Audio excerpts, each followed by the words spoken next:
Isa na naman masarap na luto ng baboy ang ating share ngayon. Una, hiwain natin ang liempo ng pakudrado.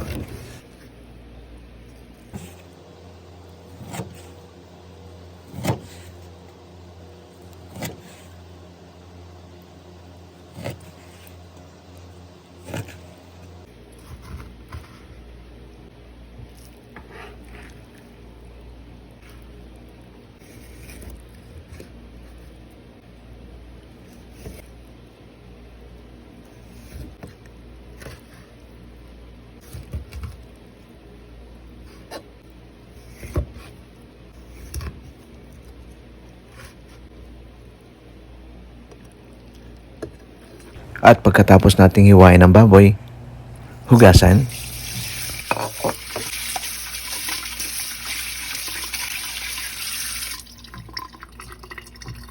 At isa-isang tabi. Atin na maihanda ang mga sangkap. Sa palengke, tayo po ay nagpapiga ng isang katamtamang laki ng nyug. At yung unang piga lang ang kukunin natin para puro. Atin namang hiwain ng pino ang isang pirasong sibuyas. Ganun din ang gawin natin sa 6 hanggang 8 ngipin ng bawang. Siyempre, ang paborito nating sili ay di mawawala. Pero nasa sa inyo na po yan, gusto po nyo lagyan ng sili ang inyong baboy. Maglagay din tayo ng 1/4 tasang black beans.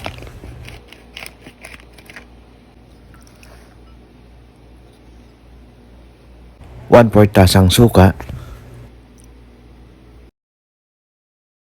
kalahating kutsaritang pamintang durog. Sa isang malalo na mangkok, ibuhos natin ang 700 ml na Sprite.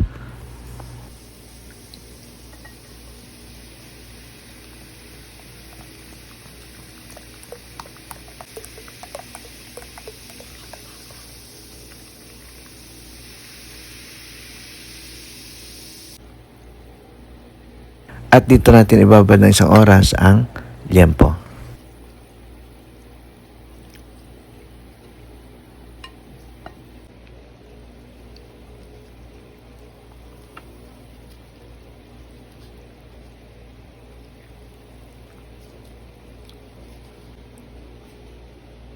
At pagkatapos ng 1 oras sa pagbabad ng karne, salain. Ihiwalay lang natin ang pinagbabaran, huwag itatapon. Simulan na natin ang paggisa. Sa isang kawali, maglagay tayo ng 2 kutsarang mantika. Antayin uminit ang mantika bago natin ihulog ang bawang.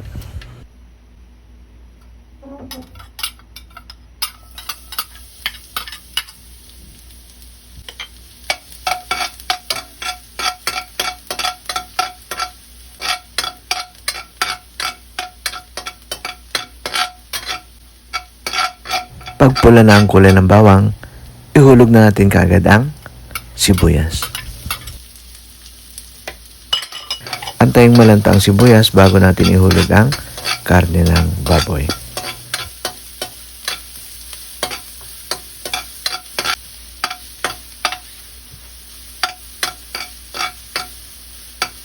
At kapag nalanta ng sibuyas, ihulog na natin kaagad ang baboy. At igisa natin ang baboy hanggang sa magbago ang kulay.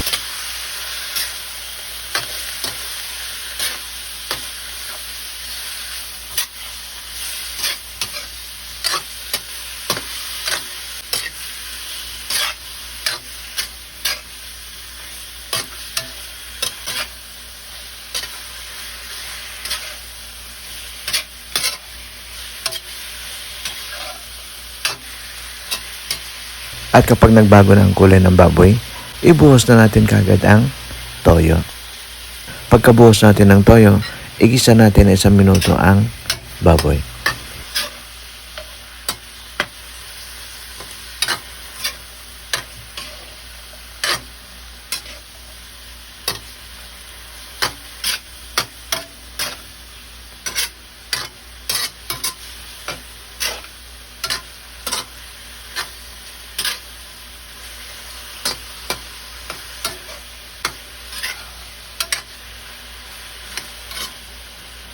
At pagkalipas ng 1 minutong paghalo, ibuhos na natin ang pinagbabaran. Halo-haluin.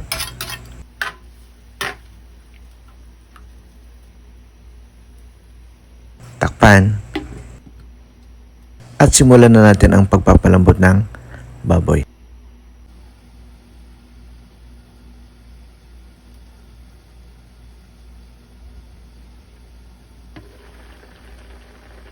At pagkalipas ng 5 minutong pagpapakulo,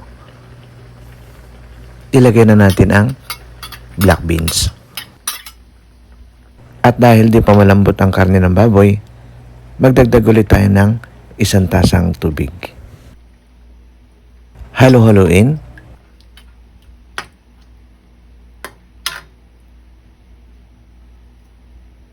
Takpan. At ipagpatuloy natin ang pagpapalambot ng baboy.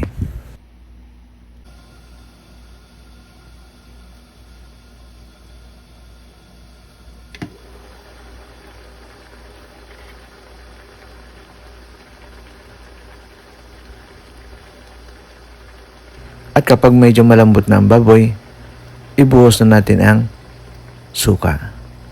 Sa pagkakataong ito, pansamantalang itigil muna natin ang paghalo hanggat di pa nakakalipas ng 3 minutong pagkulo.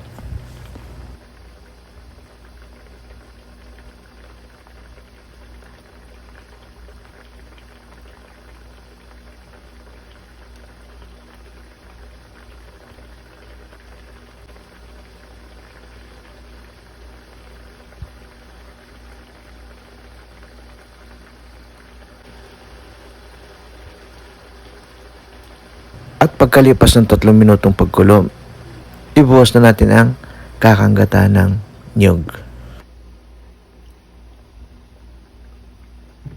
At pagkabuhos natin ng kakanggatan ng niyog, huwag natin titigilan ang paghalo hanggang sa kumulo muli para di makorta ang kakanggatan ng niyog.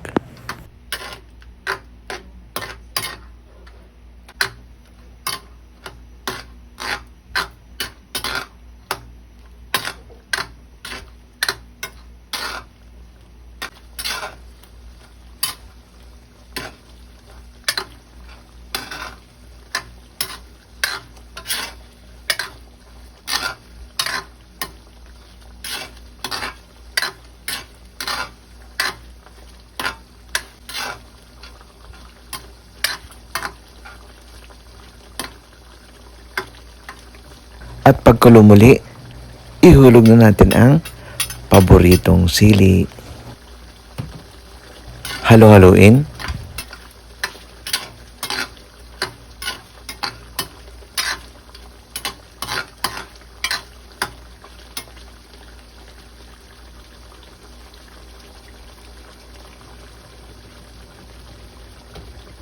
Takpan.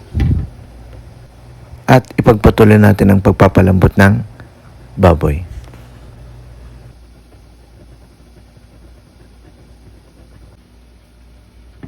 Sa huli, tikman at iayon na lang sa inyong panlasa ang timpla.